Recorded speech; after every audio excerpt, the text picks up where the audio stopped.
Yes, we came, we saw, he died. Una vez un presidente dijo sus verdades en la ONU, alabó al presidente de Estados Unidos en ese tiempo, Barack Obama, y este, luego de 2 años, lo traicionó junto con sus aliados europeos de la OTAN. Lo mataron por decirles todas las verdades. Mira el video de principio a fin. Su discurso duró 1 hora y media, pero te dejo los mejores momentos. En realidad, vale la pena verlo. Como se sabe, las Naciones Unidas fueron fundadas 3 o 4 países. Ellos fueron los que la fundaron, que a la sazón estaban contra Alemania. Las Naciones Unidas fueron creadas por naciones que se unieron contra Alemania en la Segunda Guerra Mundial. Constituyeron un órgano denominado Consejo de Seguridad, que convirtió a esos países en miembros permanentes y le otorgó el derecho de veto. Nosotros no estábamos presentes en ese momento.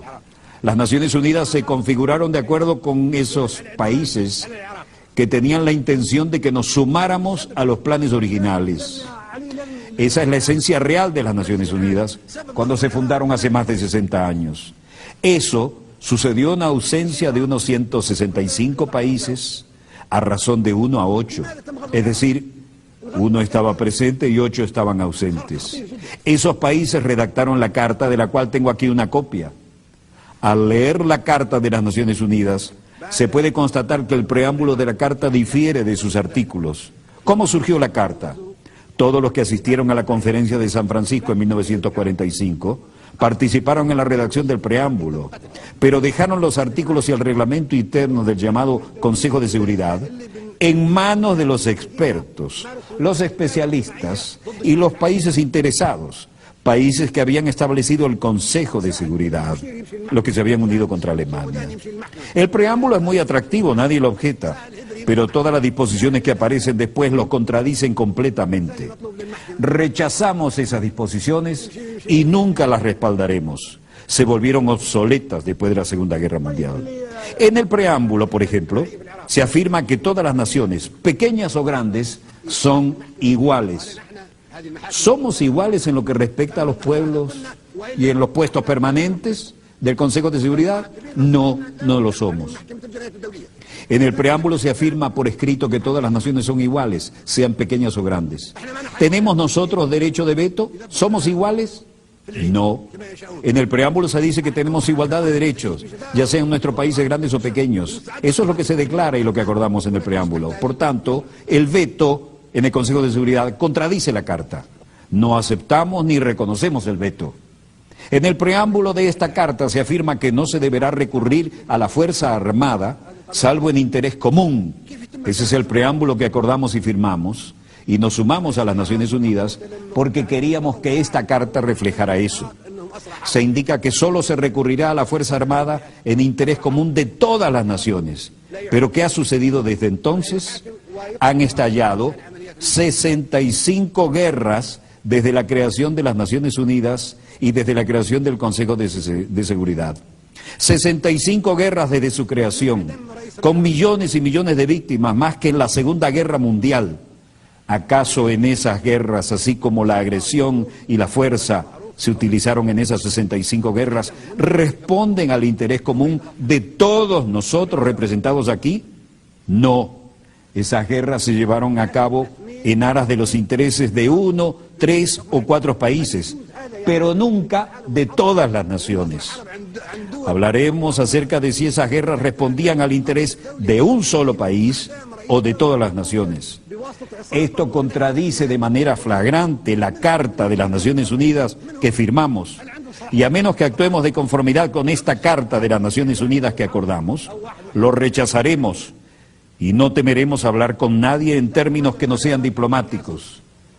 Ahora hablamos del futuro de las Naciones Unidas. No debe haber hipocresía ni diplomacia, porque se trata de la cuestión importante y vital del futuro del mundo, del planeta.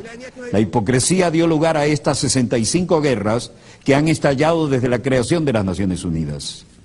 Si un país, Libia por ejemplo, agrediera a Francia, entonces la organización entera respondería porque Francia es un Estado miembro soberano de las Naciones Unidas y todos compartimos la responsabilidad colectiva de proteger la soberanía de todas las naciones. Sin embargo, se han emprendido 65 guerras de agresión sin que las Naciones Unidas hayan hecho algo por impedirlas. Otras 8 grandes guerras violentas cuyas víctimas suman unos 2 millones de personas han sido emprendidas por Estados miembros que disfrutan de los poderes de veto en el Consejo de Seguridad. Esos países que pretenden que creamos que tratan de mantener la soberanía e independencia de los pueblos, utilizan en realidad la agresión contra los pueblos. Ingresamos a las Naciones Unidas porque pensamos que éramos iguales, solo para comprobar que un país puede objetar todas las decisiones que adoptemos todos en la Asamblea General. ¿Quién le dio a los Estados miembros permanentes del Consejo de Seguridad esa condición? 4 de ellos se concedieron esa condición ellos mismos. El único país que nosotros en esta Asamblea elegimos con la condición de Estado miembro permanente en el Consejo de Seguridad es China. Ello se hizo democráticamente, pero los demás puestos nos los impusieron de manera no democrática a través de un procedimiento dictatorial llevado a cabo en contra de nuestra voluntad. Y no debemos aceptarlo. La reforma del Consejo de Seguridad que necesitamos no es la de un aumento del número de miembros, lo que solo empeoraría las cosas, para utilizar la expresión común. Sencillamente perpetuaría la proliferación de la superpotencia. Por consiguiente, rechazamos que se aumente el número de puestos permanentes. La solución no es contar con más puestos permanentes, lo que sería muy peligroso.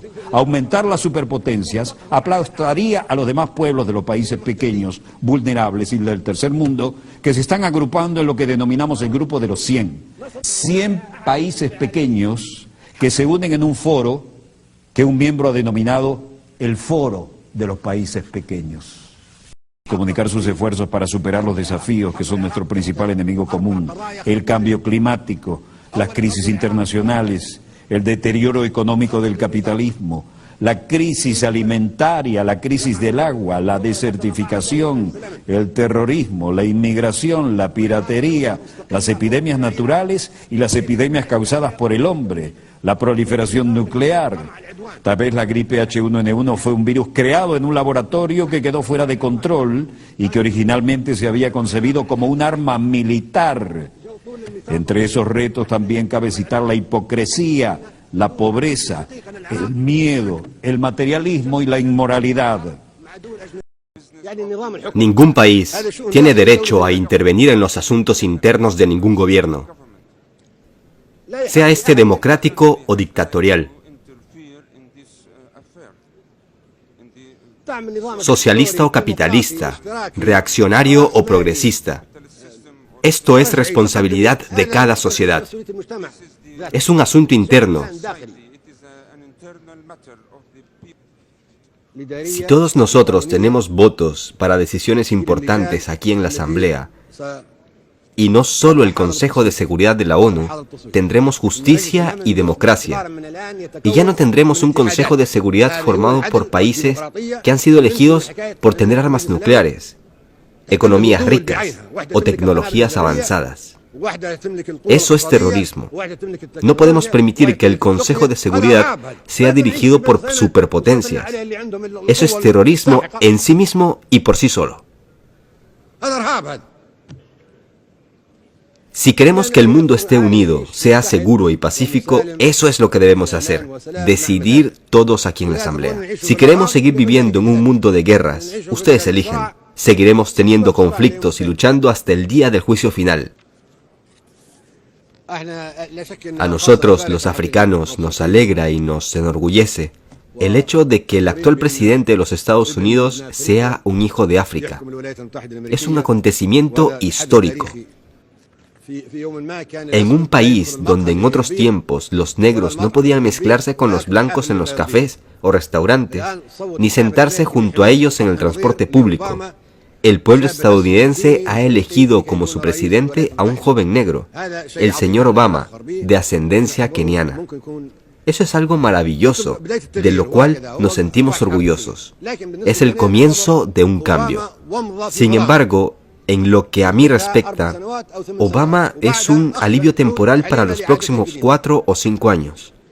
Me temo que después tengamos que volver a empezar desde cero.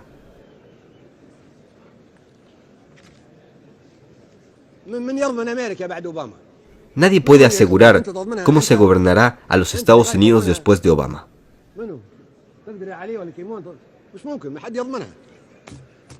Estaríamos contentos si pudiera ser el presidente de Estados Unidos para siempre.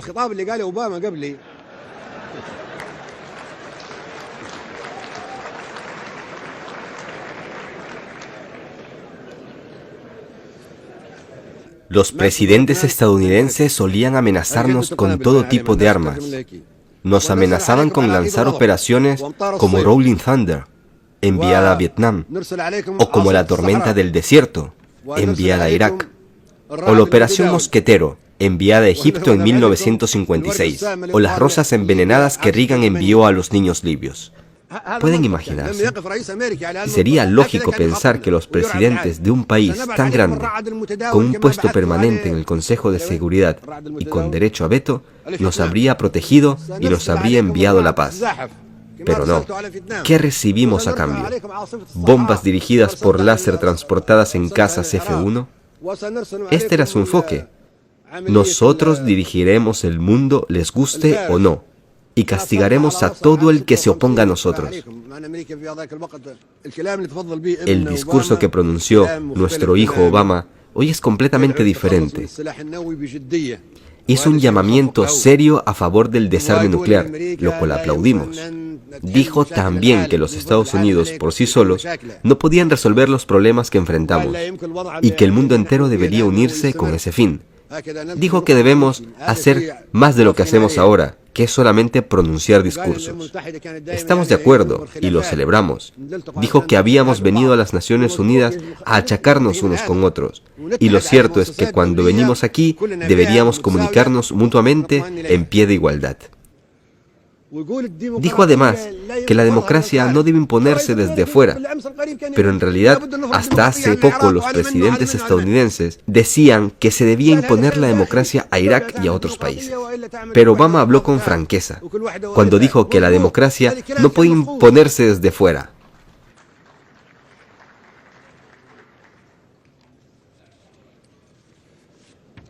¿Alguien puede responder si es mejor que el mundo esté tan polarizado? Pedimos un mundo en que grandes y pequeños seamos iguales. En lo que respecta a la situación en Palestina, la solución de crear dos estados es imposible, no es práctica. Actualmente hay una superposición completa de esos dos estados.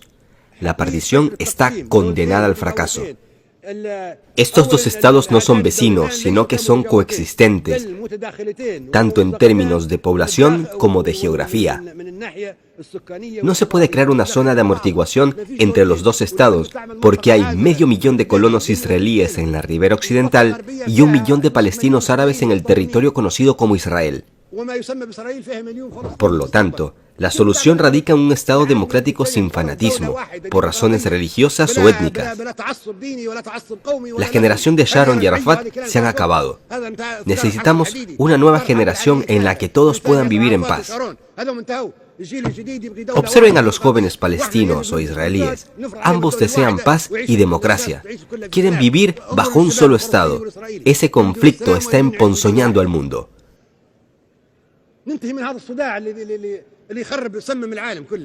En realidad, la solución se encuentra en el libro blanco que tengo aquí. La solución está en Isratina.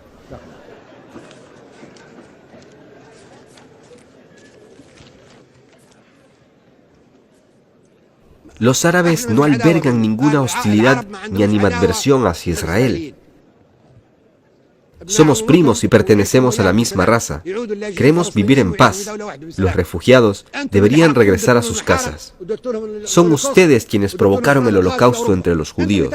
Ustedes, y no nosotros, quienes los incineraron. Nosotros les dimos refugio, les dimos amparo durante la época romana, durante el reino árabe de Andalucía, durante el gobierno de Hitler. Son ustedes quienes los envenenaron. Son ustedes quienes los aniquilaron. Nosotros les dimos protección mientras ustedes los expulsaban. Reconozcamos la verdad. No somos hostiles. No somos enemigos de los judíos, y algún día los judíos necesitarán de los árabes. Llegará un momento en que los árabes serán quienes les vuelvan a dar protección para salvarnos como